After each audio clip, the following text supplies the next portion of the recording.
Oops. Mr. Popper's Penguin, Chapter 12. More mouse to feed.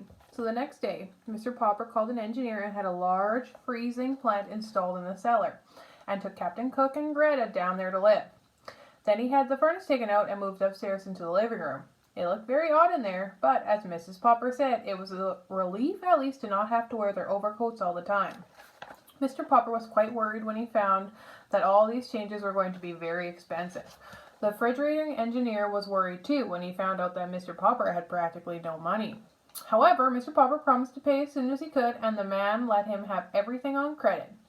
It was a good thing that Mr. Popper had gotten the penguins moved when he did, because Mrs. Popper had been right about the eggs. The rookery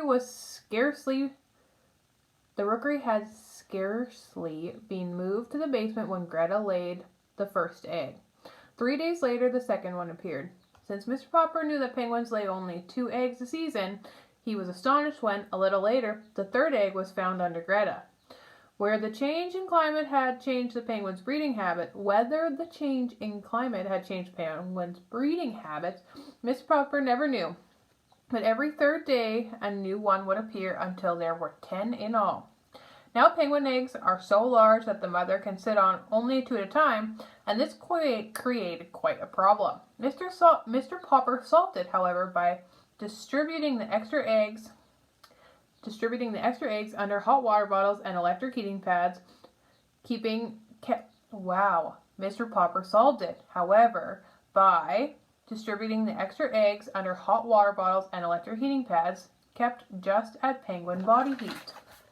The penguin chicks, when they began to hatch, were not so handsomely marked as their mother and father. They were fuzzy, droll little creatures who grew at a tremendous rate. Captain Cook and Greta were kept very busy bringing food to them, though of course the Poppers helped too. Mr. Popper, who had always been such a great reader, had no difficulty in thinking of names for the penguin children.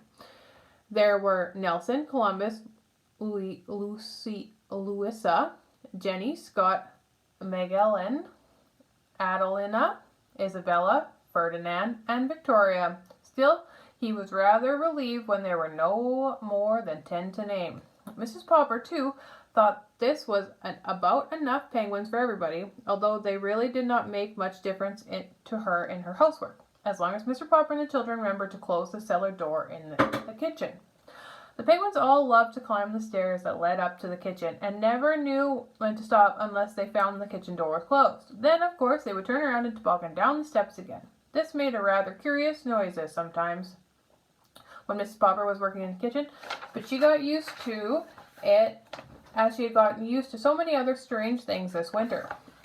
The freezing plant that Mr. Popper got for the penguins downstairs was large and a good one. It made a very large blocks of ice instead of small ice cubes, so that soon Mr. Popper had made sort of an ice castle down there for the 12 penguins to live in and climb over.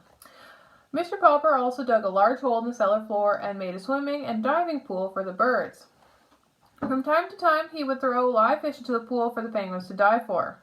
They found this very refreshing because, to tell the truth, they'd gotten a little tired of canned shrimps.